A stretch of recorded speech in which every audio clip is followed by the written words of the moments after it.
आज हम लोग पढ़ेंगे आपका टॉपिक स्ट्रक्चर ऑफ एटम। क्या पढ़ेंगे आज हम? Structure of atom. Structure of atom से पहले हमने लास्ट क्लास में क्या किया था sir? Atom and it's molecules. ठीक है, वो बेसिक बात हो गई थी, उसके बारे में आपको अच्छे से आ गया था। Mass number, formula unit mass, mole concept वगैरह, फॉर्मूला क्या होता है मोल कॉन्सेप्ट का, वो सब आप फिर से रिवाइज करोगे और अच्छे से देखोगे अगर कोई डाउट है तो। आज हम लोग उसी को थोड़ा आगे करते हुए थोड़ा सा बात करेंगे स्ट्रक्चर ऑफ एटम। एटम के अंदर क्या होता है, ठीक है, उसके बारे में आप लोग डिस्कस करने वाले हैं। तो ये आपको दिख रहा होगा एटम, कुछ आपको ये दिख रहे होंगे ग्रीन कलर के, क्या होते हैं? ये इलेक्ट्रॉन्स होते हैं ना, जो आउटर बाहर की तरफ घूमते हैं। देज आर, जो अंदर ही होते हैं, प्रोटॉन प्लस न्यूट्रॉन्स। ठीक है, तो इसी को थोड़ा डिस्कस करेंगे, किसने क्या दिया था, साइंटिस्ट कौन कौन आए थे, और फिर वैलेंसी क्या होती है, लास्ट में एटॉमिक नंबर है, मास नंबर क्या होता है। ठीक है, आगे बढ़ते हैं। देखो, सबसे पहले एक जो हमारा होता है इलेक्ट्रॉन, क्या होता है? इलेक्ट्रॉन। इसको डिस्कवर किया था, डिस्कवरी दी थी इलेक्ट्रॉन की जे जे थॉमसन साहब ने। किसने? जे जे थॉमसन सर। हमारे जे जे थॉमसन सर आए थे, इन्होंने बताया था इलेक्ट्रॉन के बारे में। ठीक है, डिस्कवरी हेडिंग डालें। और इससे पहले मैं आपको ये बताना चाहता हूँ कि हम लोगों ने अ, एक साइंटिस्ट पढ़े थे, डाल्टन एटॉमिक थ्योरी। पढ़ी थी ना पहले, Dalton atomic theory. Dalton atomic theory में क्या हुआ था, उन्होंने क्या बोला था? एटम्स, एक पॉइंट बोला था, atoms are smallest and indestructible unit. Indestructible unit मतलब एटम से छोटा कुछ नहीं है। बट ये जो थ्योरी उन्होंने दी थी, ये गलत हो गई थी। क्या हो गई थी? ये थ्योरी सर गलत हो गई थी, क्योंकि हमने अभी देखा सर, एटम से छोटा होता है इलेक्ट्रॉन, प्रोटॉन एंड न्यूट्रॉन। इससे भी छोटे और पार्टिकल्स होते हैं, क्वार्क वगैरह होते हैं, बट वो आपको इतना नहीं पढ़ना है। ठीक है, लेकिन मेन है इलेक्ट्रॉन। सबसे पहले डिस्कवरी सर जे जे थॉमसन ने दी थी। सेकंड, हमारे नेक्स्ट डिस्कवरी के लिए आए प्रोटॉन। ये सर दी थी ई गोल्डस्टीन साहब। ई गोल्डस्टीन साहब। ठीक है सर, इन्होंने एक एक्सपेरिमेंट किया था सर, कैनाल रेस का। कैनाल रेस का सर एक एक्सपेरिमेंट किया था, जिसकी वजह से इन्होंने ये डिस्कवरी में पहुंचे थे प्रोटॉन की। और इन्होंने बताया था मास ऑफ प्रोटॉन, एक और चीज बताई थी, मास ऑफ प्रोटॉन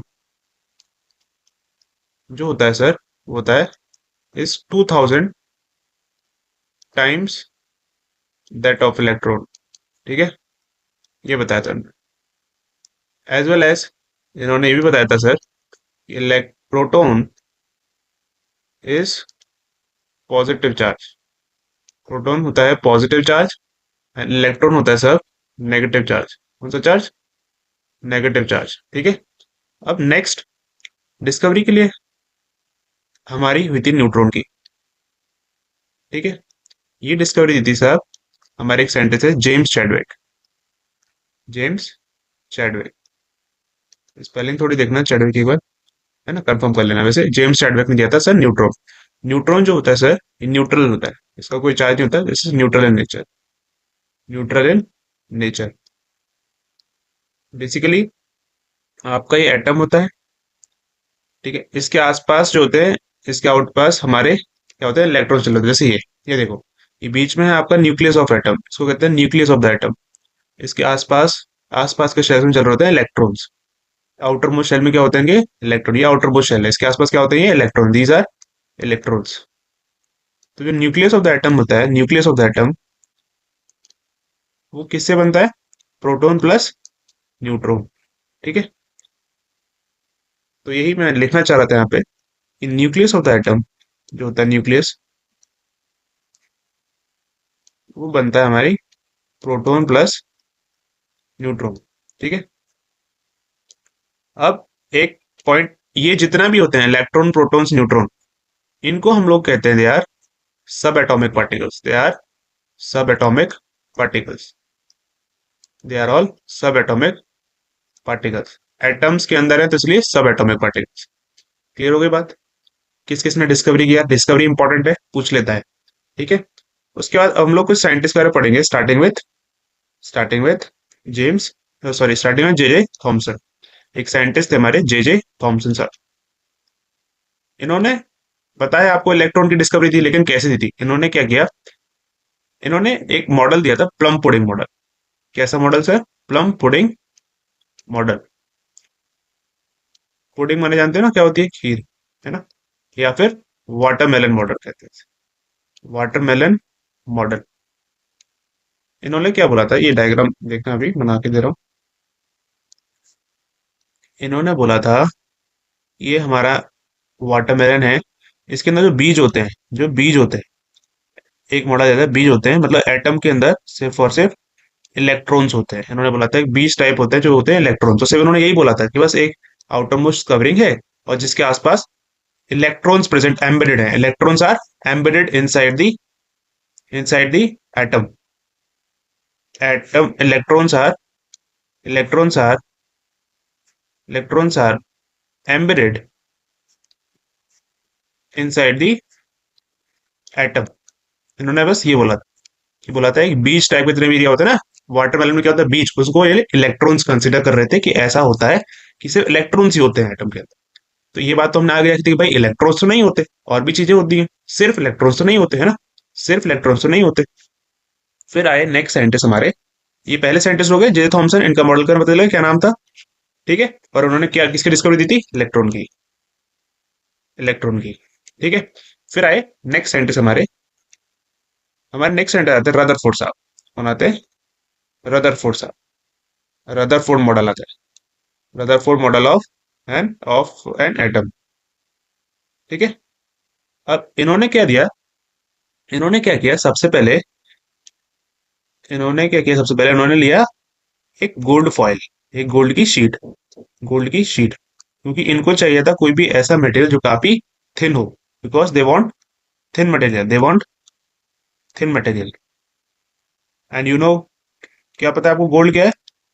मेलेबल है, बिल्कुल है sir, malleable, can be broken into thin sheets, है ना? शीट्स में मेलेबल है। गोल्ड क्या है? Most malleable. तो ये भी एक रीजन है क्यों उन्होंने गोल्ड फॉइल लिया, मोस्ट मेलेबल मेटल, है ना? एल्यूमिनियम भी है, गोल्ड भी है ना? एल्यूमिनियम भी है, गोल्ड भी है, बट गोल्ड एक तो दो चीजों से लिया, मोस्ट मेलेबल भी है, और दूसरा दे वांट थिन मेटल, बहुत ज्यादा थिन होता है गोल्ड फॉइल, थिन होती है, ठीक है? गोल्ड की फॉइल ली, और उस पे क्या किया इन्होंने कि डबली चार्ज हीलियम आइंस, कौन से आइंस? डबली चार्ज हीलियम आइंस,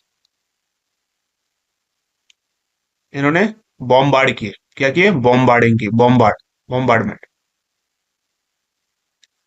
तो क्या देखने को बोला ये, तो क्या बोला मैंने सर, इनके पास डबली चार्ज अल्फा पार्टिकल्स, या तो उन्हें अल्फा पार्टिकल कर लो या हीलियम आइंस, अल्फा पार्टिकल इन्होंने बॉम्बार्डमेंट किए, बॉम्बार्डमेंट किए। अब आपको पता है अल्फा पार्टिकल या डबली चार्ज होते हैं सेम टू सेम हीलियम वाले, हीलियम, तो इनका मास क्या होगा? 4u, ठीक है? तो इन्होंने इसका बॉम्बार्डमेंट किया। अब ये देखो, डबली चार्ज आपको दिख रहे होंगे, एक सेकंड में थोड़ा जूम करता हूँ अगर हो पाए। हाँ, देखो, ये आपको दिख रहा होगा डबली चार्ज है, ये है डबली चार्ज, एक सेकंड, ये देखो, ये जितने भी हैं आपको ये दिख रहा है, ये alpha particles, this are all alpha particle. इन्होंने इसकी स्कैटरिंग करी, लगातार फेंकते गए अल्फा पार्टिकल। इस इन यहाँ पर एक थिन शीट थी, और उसके अंदर मतलब गोल्ड फॉइल की थिन शीट थी, उसके अंदर अल्फा पार्टिकल्स ये बॉम्बार्डमेंट कर रहे थे। तो ये डबली चार्ज है, देख रहे डबली चार्ज का मतलब क्या? प्लस के ऊपर प्लस, डबली चार्ज, ठीक है? उसके बाद की बॉम्बार्डमेंट हुई, तो इनको क्या मिला? ये है न्यूक्लियस ऑफ द एटम, है ना? मतलब ये है, सॉरी, एटम है, ये एटम के अंदर ये है इलेक्ट्रॉन्स, ये है न्यूक्लियस ऑफ द एटम। क्या है? ये है न्यूक्लियस ऑफ द एटम। तो इनको क्या ऑब्जर्वेशन मिली इनको, वो लिखो। ऑब्जर्वेशन क्या मिली इनको कि ऑल, या फिर ऐसे करो, maximum alpha particles passed without any deviation,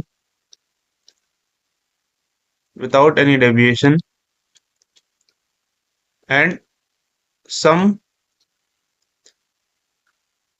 past, या फिर with deviation, and some rounded back. तो इनको क्या पता चला कि न्यूक्लियस की जो मास, ऐसे लिखो, mass of an atom reside inside the nucleus of the atom in a very small size या space। तो इनको क्या मिला कि जैसे इन्होंने बॉम्बार्डमेंट करी, तो इनको क्या देखने को मिलता है कि भाई सारे के सारे अल्फा पार्टिकल्स तो सीधे चले जा रहे हैं बिना कोई डेविएशन के साथ, सीधे जा रहे हैं, सीधे जा रहे हैं, सीधे जा रहे हैं। कुछ का डेविएशन भी हो रहा है, कुछ का डेविएशन भी हो रहा है, स्मॉल डिफ्लेक्शन कहूंगा मैं, स्मॉल डिफ्लेक्शन हो रहा है कुछ का, और कुछ पूरे के पूरे रिपेल्ड बैक या रिबाउंड बैक। रिपेल्ड बैक जैसे ये गया और ये डिट्टो यहाँ से बीच से टकरा के वापस आ गया। तो इनको क्या मिला कि भाई जो पूरा एटम है वो मैक्सिमम स्पेस जो है एटम की, वो वो क्या है, वो क्या है, ब्लैंक या फिर वॉइड है, मतलब खाली है, या फिर इसमें इलेक्ट्रॉन्स परसेंटेज ज्यादातर स्पेस क्या है, खाली है, बिल्कुल खाली है। ठीक है, कुछ में इलेक्ट्रॉन्स हैं और कुछ जो बिल्कुल ही सामने आके वापस आ रहे हैं, मतलब वहां पर प्रोटॉन है, वहां पे न्यूक्लियस है, बेसिकली प्रोटॉन और न्यूट्रॉन मिलके है न्यूक्लियस। तो वो है न्यूक्लियस ऑफ द एटम, जहां से वो टकरा के तुरंत वापस आए। तो मतलब छोटी सी जगह है न्यूक्लियस के अंदर जहां पे पूरा का पूरा मास एटम का रिसाइड करता है, पूरा एटम का मास उस पर्टिकुलरली प्लेस पे रिसाइड है, मतलब वहां पे स्टोर है, उसको कहते हैं nucleus of the atom. Proton plus neutron के साथ तो उन्होंने न्यूक्लियस ऑफ द एटम की डिस्कवरी करी। ठीक है, उसके बाद इनके पास पहले ये देख लो ड्रॉबैक्स। इनके क्या ड्रॉबैक्स थे, तो वो ड्रॉबैक्स आपको बताता हूँ, एक सेकेंड। ड्रॉबैक्स, इनके ड्रॉबैक्स थे पहले कि सर इन्होंने ये बताया था कि जो अपने इलेक्ट्रॉन्स हैं, या फिर मतलब जो मूवमेंट हो रही है इलेक्ट्रॉन्स के आउटसाइड या फिर न्यूक्लियस के आसपास, तो इन्होंने ये बोला था कि जो मूवमेंट चल रही थी did not specify about the energy. मतलब एनर्जी रेडिएट हो रही है, मतलब एनर्जी रेडिएट हो रही है इलेक्ट्रॉन्स की, इलेक्ट्रॉन्स एनर्जी रेडिएट कर रहे हैं। तो अगर एनर्जी इलेक्ट्रॉन्स रेडिएट कर रहे हैं, तो भाई एक टाइम ऐसा आएगा कि जो इलेक्ट्रॉन्स है घूम घूम के अपनी एनर्जी जीरो कर देंगे और फिर दे will collapse inside the nucleus, they will collapse inside the nucleus. तो उन्होंने इलेक्ट्रॉन्स के बारे में, कोई ऑर्बिट के बारे में कुछ ऐसा जिक्र नहीं किया था कि भाई कोई ऑर्बिट वगैरह भी है या कोई पाथ है पर्टिकुलर। इन्होंने पाथ के बारे में या ऑर्बिट के बारे में कुछ भी ऐसा नहीं बताया था इलेक्ट्रॉन की। ठीक है, कि कोई पर्टिकुलर ऑर्बिट पे चल भी रहे हैं या ऐसे ही चल रहे हैं। ठीक है, इन्होंने बोला था कंटिन्यू एनर्जी रेडिएट कर रहे हैं, तो एनर्जी अगर रेडिएट करेंगे इलेक्ट्रॉन्स तो एक टाइम एनर्जी जीरो हो जाएगी and due to this they will collapse inside the nucleus. फिर इसको कवर अप करने के लिए, इसको कवर अप करने के लिए एक साइंटिस्ट आते हैं हमारे पास, उनका नाम है नील बोर। ठीक है, अब इन्होंने क्या दिया इन साइंटिस्ट ने, इन्होंने बताया कि भाई इलेक्ट्रॉन्स जो होते हैं, इलेक्ट्रॉन्स जो होते हैं वो follows follows a discrete path, एक पर्टिकुलर पाथ को फॉलो करते हैं वो, और उन्होंने उस पाथ का नाम दिया, they are known as shells. मतलब वो एक शेल्स शेल्स का नाम दिया उस पाथ का। और एक और बात हुई, they do not radiate energy, they do not radiate energy while moving. ठीक है, कोई एनर्जी रेडिएट नहीं करते, नील बोर साहब ने ये बोला था। ठीक है, अब इन्होंने शेल्स के बारे में क्या बोला था कि शेल्स होते हैं, तो शेल्स के बारे में बात कर लेते हैं। उन्होंने बोला था शेल्स होती हैं काफी ज्यादा, जैसे पहली होती है के एल, इन्होंने नेमिंग दी थी एम। के होती है पहली शेल, सबसे पहली शेल, ये है अगर एटम, तो इसकी पहली शेल होगी के शेल, ये जी के शेल, इसको कहते हैं के शेल। ठीक है, या फिर इसको मत करो, ये पहली शेल ये लिखो है ना, के शेल। देन ये वाली शेल होगी एल शेल, फिर उसके बाहर वाली ये होगी एम शेल, और ये मान लो यहाँ पर है इसका न्यूक्लियस। ठीक है, एम शेल, ऐसे करके चलती जाती है शेल्स। ठीक है, तो आपको अब ये शेल्स पता चल गई सर, ये डिस्क्रीट ऑर्बिट्स होती हैं, कौन सी डिस्क्रीट ऑर्बिट्स। अब इन शेल्स में कितने नंबर ऑफ इलेक्ट्रॉन्स आते हैं, फिलिंग कैसे होती है उसके बारे में बात कर लेते हैं कि सर सबसे पहले के एल एम, फॉर्मूला आपको याद रखना है सर, टू एन स्क्वायर। तो के शेल, अब एन की वैल्यू यहाँ पे क्या होगी, के पे वन सर, तो वन है तो पुट करो one, two one sir two, sir two electrons आएंगे के शेल के अंदर। एल में कितने होंगे सर, टू हो जाएगी एन की वैल्यू, यहाँ पे एन की वैल्यू कितनी हो जाएगी, एन की वैल्यू टू सर, तो two two the four, eight electrons आएंगे। सर नेक्स्ट में एन की वैल्यू कितनी हो जाएगी, थ्री, थ्री नाइन एटीन, है ना। और आगे मान लो एन शेल भी अगर है, तो वहां पे एन की वैल्यू कितनी हो जाएगी सर, फोर, बत्तीस। तो ये आपके 2 8 18 बचे, इतना आपको याद रखना है। इतने नंबर ऑफ इलेक्ट्रॉन्स फिल को ऐसे फिल होते हैं, पहले शेल में 2 आएंगे, नेक्स्ट शेल में 8 आएंगे, फिर 18 आएंगे, फिर 32 आएंगे। आपको ये याद रखना है, ठीक है। शेल की फिलिंग। अब आगे बात कर लेते हैं। एक सेकंड, ये आगे चलो इसी पे बात कर लेते हैं।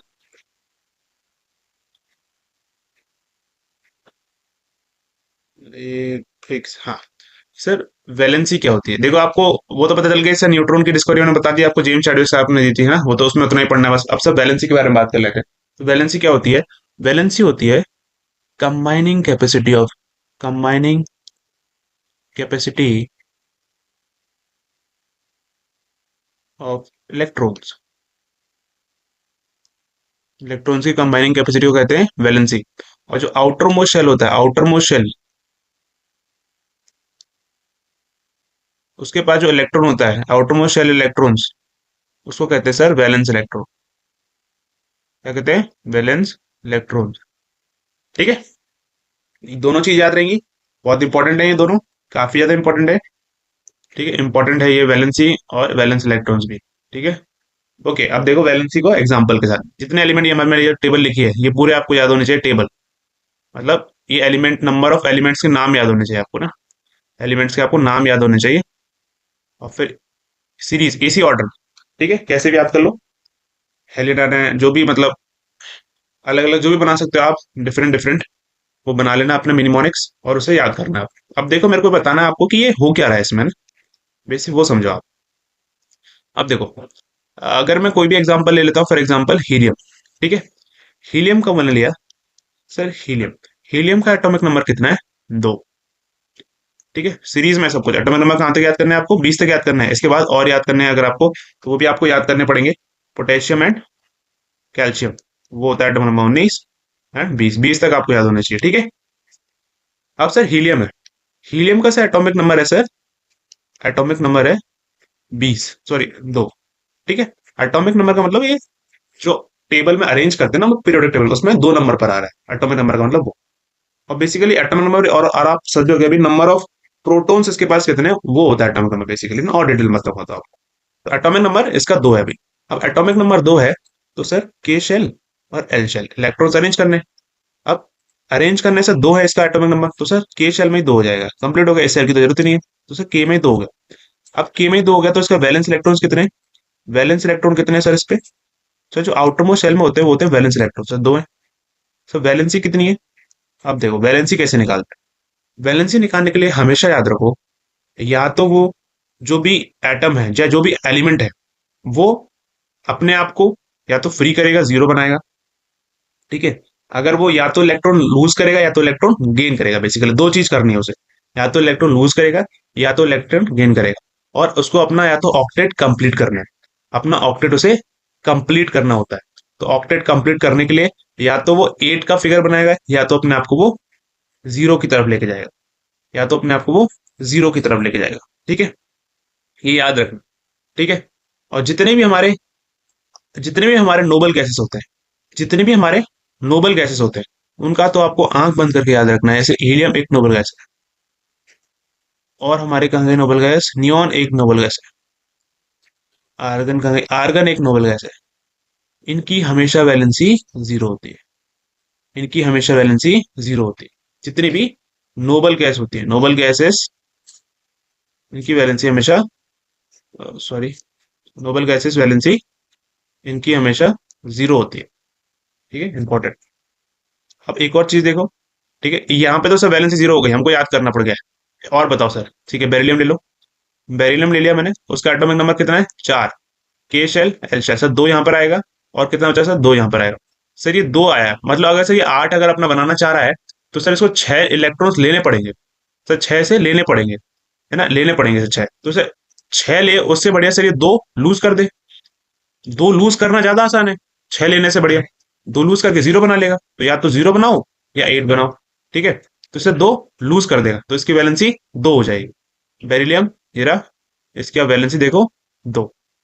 ठीक है, नेक्स्ट। अब आप कोई भी एग्जांपल ले लो, कार्बन के साथ ले लो। कार्बन है, सर कार्बन है, सर कार्बन का एटॉमिक नंबर 6 है। सर के शेल एल शेल अरेंज करते हैं सर, इलेक्ट्रॉन्स को 2 हो गया सर, 4 हो गया। सर 4 हो गया। अब सर 4 करने के लिए, अब 4 है सर, या तो ये 0 करे या तो ये 8 बनाए अपने आप को। तो सर ये अगर 4 लूज भी करेगा 4 गेन भी करेगा तब भी सर 0 हो रहा है या 8 हो रहा है, तो इसकी वैलेंसी सर 4 ही होगी, है ना। 4 ही होगी इसकी वैलेंसी तो हमेशा, और कार्बन की वैलेंसी 4 होती है। ठीक है, ऐसे करके आपको वैलेंसी, एटॉमिक नंबर अगर आपको याद है सबके, तो आप वैलेंसी आराम से निकाल पाओगे।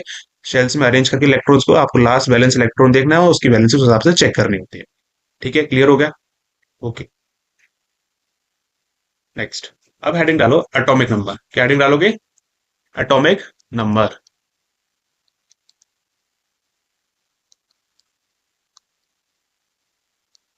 इसको डिनोट करते हैं हम लोग जेड से।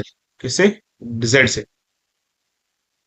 It is defined as, it is defined as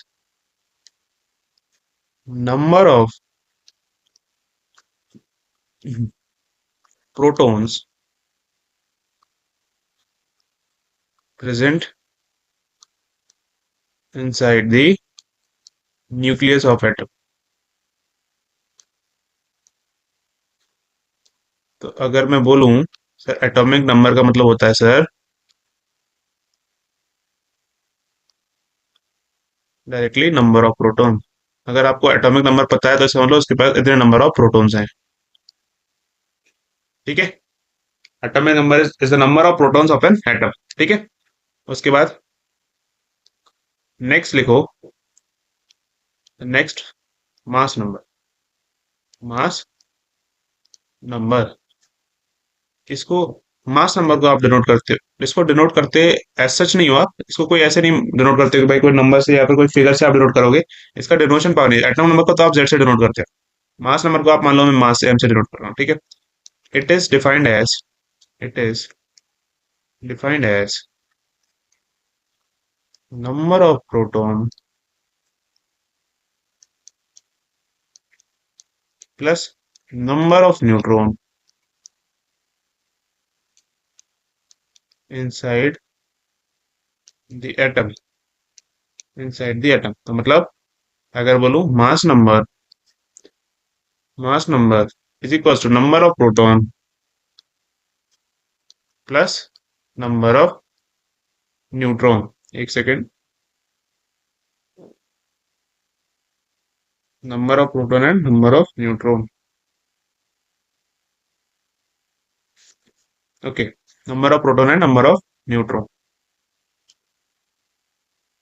okay, अब देखो, अगर ये एटम है, कोई भी एटम, या फिर एटम कोई भी है, एटम ऑफ एलिमेंट, है ना, तो उसके नीचे आप हमेशा डिनोट करोगे नीचे मास नंबर, सॉरी नीचे एटॉमिक नंबर, गलती हो गई। नीचे आप हमेशा डिनोट करोगे एटॉमिक नंबर। नीचे वाला जो डिनोशन होता है, जो भी अगर कहीं पे नीचे लिखा, एक सेकंड, ये क्यों नहीं हो रहा। ये नीचे वाला जो होता है वो होता है एटॉमिक नंबर, एटॉमिक नंबर। और ऊपर वाला जो नंबर होता है वो होता है मास नंबर। फॉर एग्जाम्पल, अगर मैंने लिखा क्लोरीन, और क्लोरीन का मैं लिख रहा हूँ, क्लोरीन का मैं लिख रहा हूँ मान लो कोई ऐसा नंबर, या फिर एक काम करो, हाँ 1735। ठीक है, ऐसा मैंने लिख दिया, ऐसे मैंने लिख दिया।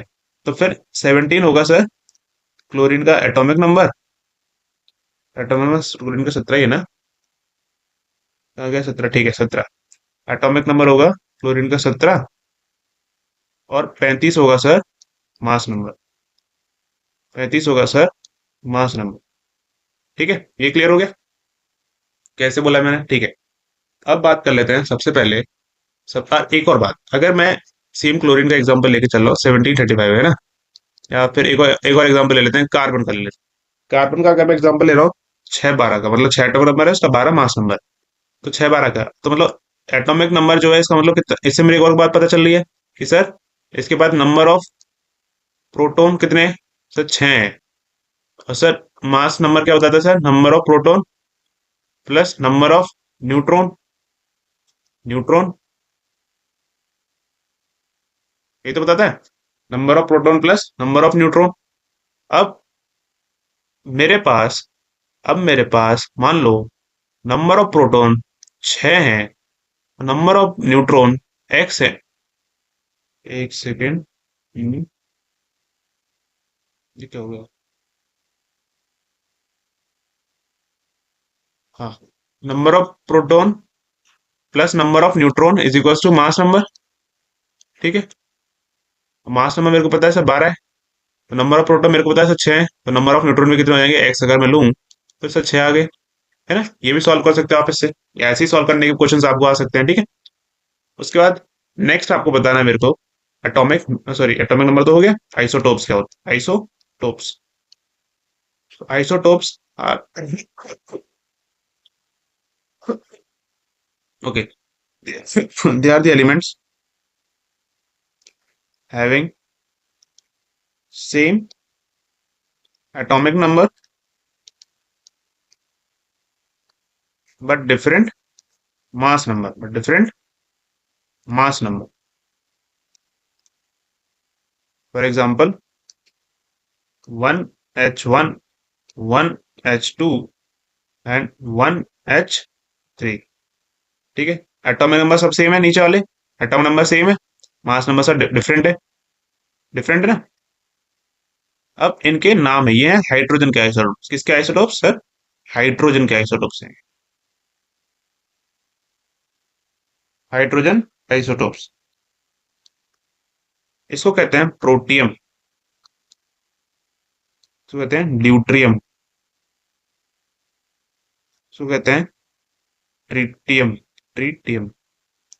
ये ड्यूट्रियम होता है बेस्ट कूलिंग एजेंट, होता है बेस्ट कूलिंग एजेंट। ठीक है, याद रखना है आइसोटोप्स वाला। और एक और क्या आइसोटोप आपको याद रखना है, एक और एग्जांपल, कार्बन का आइसोटोप्स। एक तो मैंने लिख लिया C612, और एक होता है C614, carbon 12 isotopes and carbon 14 isotopes. तो ये भी आपको याद रखना है। और कार्बन 12 आइसोटोप्स ये यूज होता है कार्बन डेटिंग में, कार्बन डेटिंग जिससे हमें पता चलता है कौन सा अवशेष फॉसिल फ्यूल कितना पुराना है। ठीक है, कार्बन डेटिंग में यूज होता है। ठीक है, एटॉमिक नंबर सेम होगा, मास नंबर डिफरेंट होगा, याद रहेगा। और एक और बात नोट करके लिखो, इसमें लिखोगे आप isotopes have similar chemical properties but different physical properties. Physical properties difference होती हैं एंड केमिकल प्रॉपर्टीज इनकी सेम होती है। ठीक है, इंपॉर्टेंट है ये, बहुत ज्यादा इंपॉर्टेंट है। ठीक है, नेक्स्ट अब आप पढ़ोगे आइसोबार्स। आइसोटोप हो गया, या फिर अभी एक और चीज, एक इंपॉर्टेंट चीज और लिखो यहाँ पे, एप्लीकेशंस ऑफ आइसोटोप्स। क्या लिखोगे? Application of isotopes.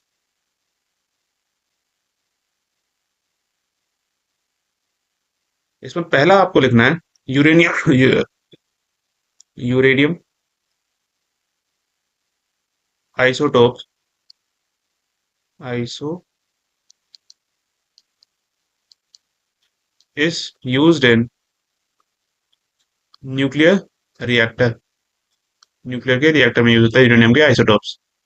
उसके बाद एक और लिखोगे आप, कार्बन 60, ये है हमारा, ये सॉरी CO कोबाल्ट 60, ये है isotope of cobalt, isotope of cobalt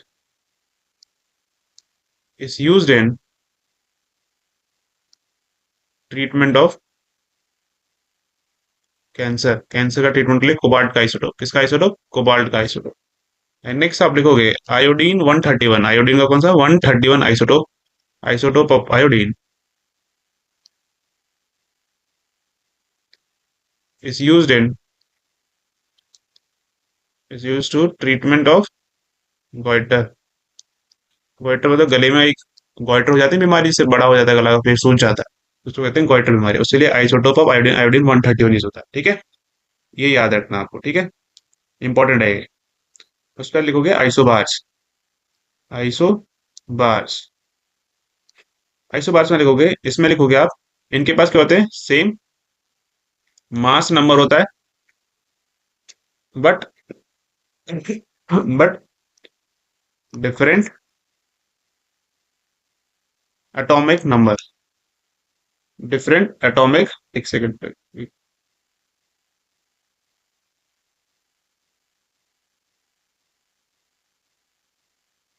okay, एक सेकेंड।